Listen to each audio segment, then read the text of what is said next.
Let f of x equal 1 over x squared minus 6x plus a, where a is a constant. Prove that if a equals 13, then f of x is greater than 0 for all x an element of R. So we just plug 13 in for a, so we get f of x equals 1 over x squared minus 6x plus 13. Now, to show that f of x is greater than 0, we just need to show that the denominator is greater than 0. We can see that plus 1 is obviously greater than 0. So f of x would be greater than 0 if the denominator, this quadratic expression, is greater than 0 for all x an element of R. So how do we find or prove that this expression here is greater than 0 for all x? Well, what we should do is start by getting or seeing if there are any roots of the equation x squared minus 6x plus 13 equals 0. Are there any values of x that make it equal to 0? So we start by solving this quadratic equation. To get the solutions, we plug a equal to 1, b equal to minus 6, c equal to plus 13 in this formula here. So we've minus b, or minus 6 is plus 6, plus or minus the square root of 6 squared minus 4 times 1 times 13. Inside the square root sign, we get minus 16. So that tells us that there are no real solutions to this equation, because we have to get the square root of a negative number. If you know about complex numbers, you will know that there are two complex solutions, 3 plus 2i and 3 minus 2i, where I is the square root of minus 1. But the main thing to notice is that b squared minus 4ac, that's called a discriminant, that's what's inside the square root sign, is less than 0, which means that there are no real solutions to this quadratic equation. The next thing we do is look at the graph of y equals x squared minus 6x plus 13. The coefficient of x squared is positive, it's plus 1. That means our graph is an upright u. It's an upright parabola. And it's above the x-axis. If it crossed the x-axis, then we would have solutions. The solutions would be where the graph crosses the x-axis, where y is equal to 0. But that doesn't happen. So the graph actually looks like this. So you can see that for any value of x, y is going to be some positive number. Y is going to be greater than 0, no matter which value of x we take. Any value of x from minus infinity to plus infinity will give a positive value for y. Now, of course, I don't know exactly where this graph is, but I do know it's above the x-axis and it's an upright u. It could be over here for all I know. So we can conclude that y is greater than 0 for all x an element of R, which means that f of x is greater than 0 for all x an element of R, because f of x is just got by taking plus 1 and dividing by y. Plus 1 divided by y is still going to be positive, since y is positive. Prove that if a equals 13, then f of x is less than 1 for all x an element of R. So here I've written down f of x with 13 plugged in for a. So we want to prove that this thing here is less than 1, so I'll just write it less than 1 for now. Now we can invert this inequality. Let's take a simple example to see what happens when we invert both sides of an inequality. We know that 2 is obviously less than 4. If we invert both sides, we get a half on the left hand side, we get a quarter on the right hand side. Well, you can see that a half is clearly greater than a quarter. So we want to prove that this thing is true for all x an element of R. So to prove that it's true, we could just invert both sides and prove the equivalent inequality that x squared minus 16 plus 13 is greater than 1 over 1, which is 1, for all x an element of R. So you just invert this side to get this, and invert the right hand side. Invert 1 is 1 over 1, you just get 1. So now we're working with a quadratic expression, something that we're familiar with. Let's get it into standard form. In other words, let's get 0 on the right hand side. We just bring the 1 over, so we get 13 minus 1 is 12. So now we want to prove that this thing is true for all x an element of R. So to prove this inequality, we look at the solutions of the equation x squared minus 6x plus 12 equals 0. So we look at this quadratic equation. And if we were to get the solutions, we would have x equals minus b, that's plus 6, plus or minus the square root of b squared, that's 36, minus 4 times 1 times 12. And the whole lot is divided by 2a. As a matter of fact, we only have to look at b squared minus 4ac. If b squared minus 4ac is negative, it means we cannot get the square root of a negative number. Well, we can't get real solutions. We will have complex solutions. but we don't want complex solutions. So we just have to look at b squared minus 4ac. B squared minus 4ac for this equation is 36 minus 4 times 12. That's 36 minus 48. That's minus 12, which is clearly negative. So that means that there are no solutions, at least no real solutions, to the quadratic equation x squared minus 6x plus 12 equals 0. So that means if we look at the graph of this quadratic, it will be an upright U-shape because the coefficient of x squared is positive, and it won't cross the x-axis because there are no real solutions.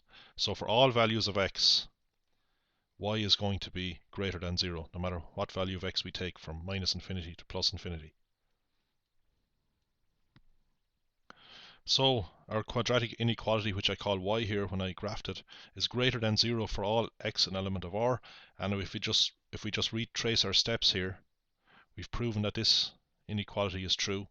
So by just reversing all our steps, we end up showing that f of x, which is 1 over x squared minus 6x plus 13, is less than 1 for all x an element of R. So again, you don't need an accurate sketch of this. I mean, where this is exactly, I don't know. It could be over here, it could be over here.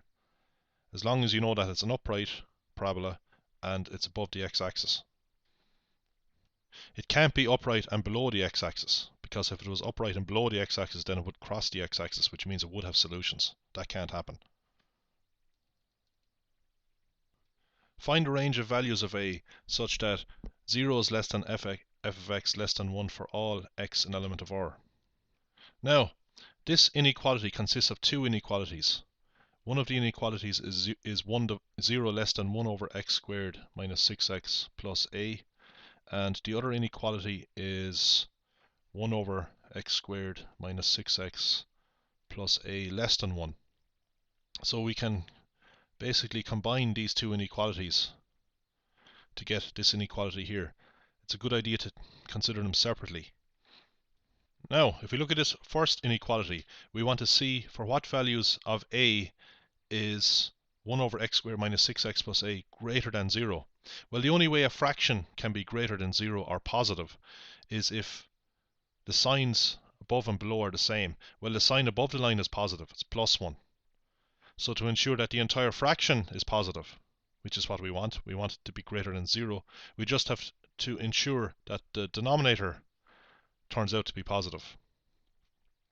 And we want that denominator to be positive for all values of x. Now let's look at this inequality here. We want this inequality to be true as well. So what's the condition here on x squared minus 6x plus a? So we want to work with this quadratic because we know about quadratics. Well, what we do is we turn both sides upside down, like you saw in the previous part. If you turn the left hand side upside down, you get x squared minus 6x plus a. If you turn the right hand side upside down, you get 1.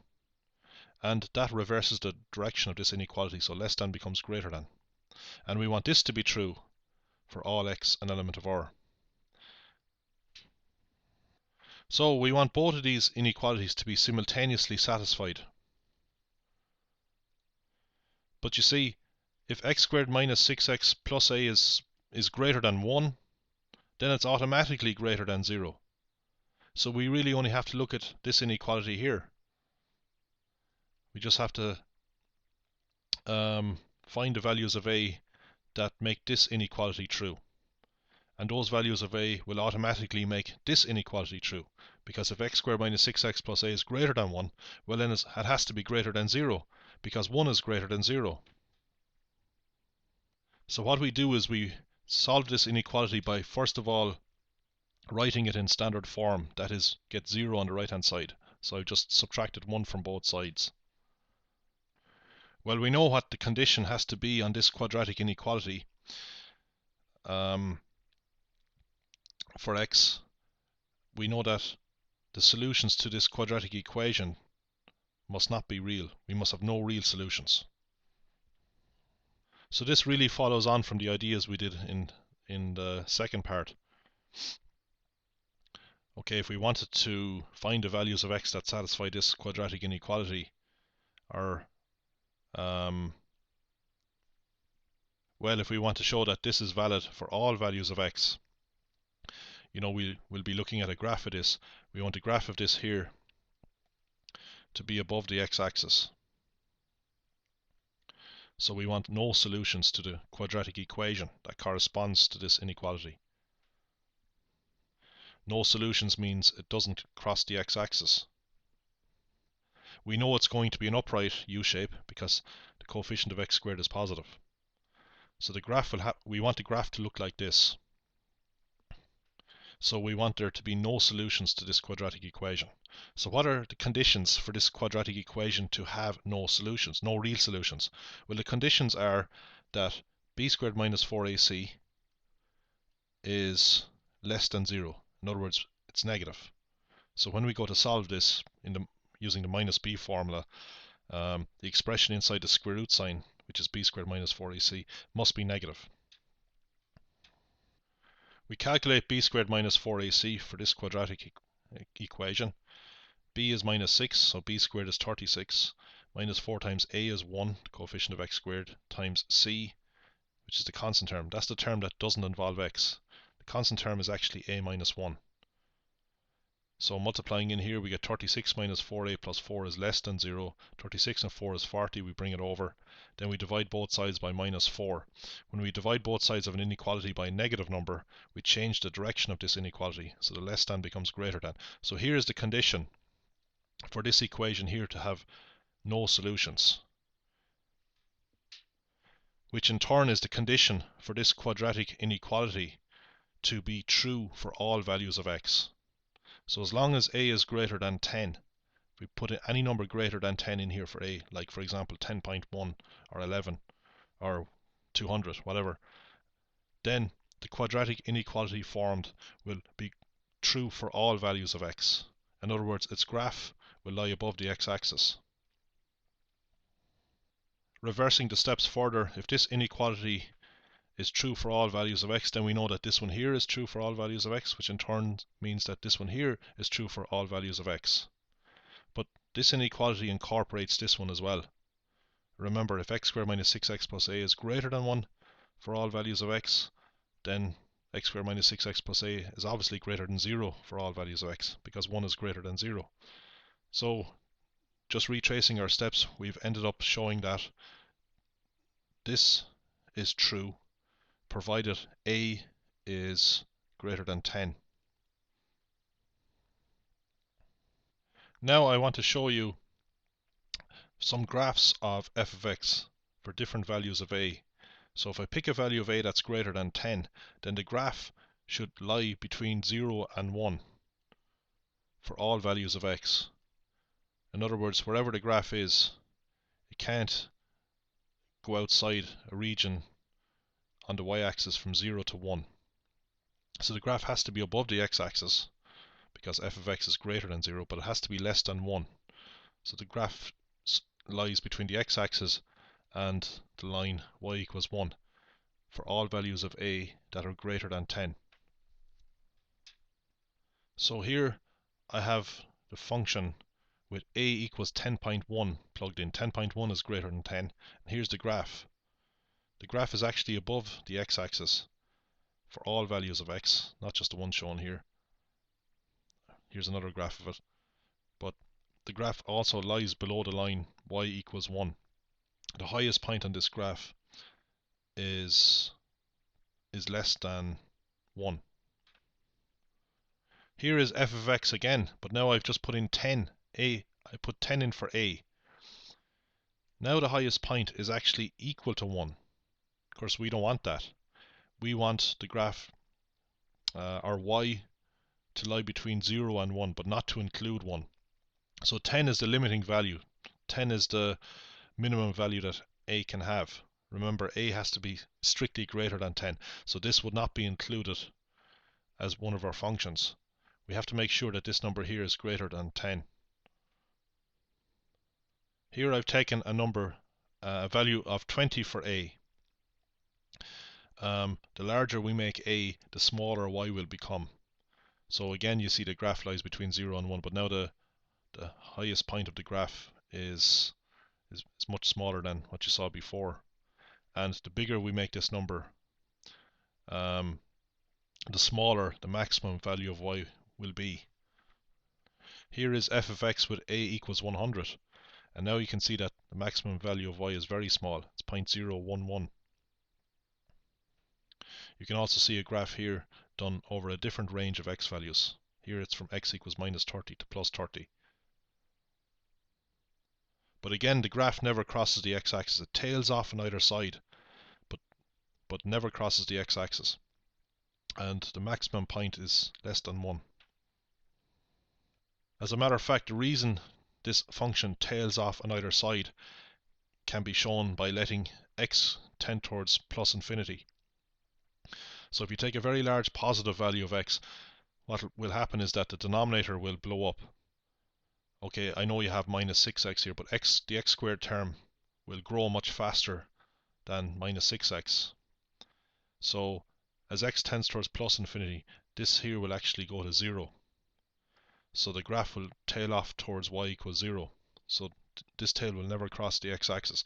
Similarly, if you let x tend towards minus infinity, if you take a very large negative number like minus 100 and square it, minus 100 squared is plus 10,000, and that positive part will dominate this part here. Well, actually this will be positive as well, minus 6 times minus 100. So y will still be positive for a very large negative value of x, but y will tend to 0, so the graph will tail off on this side as well.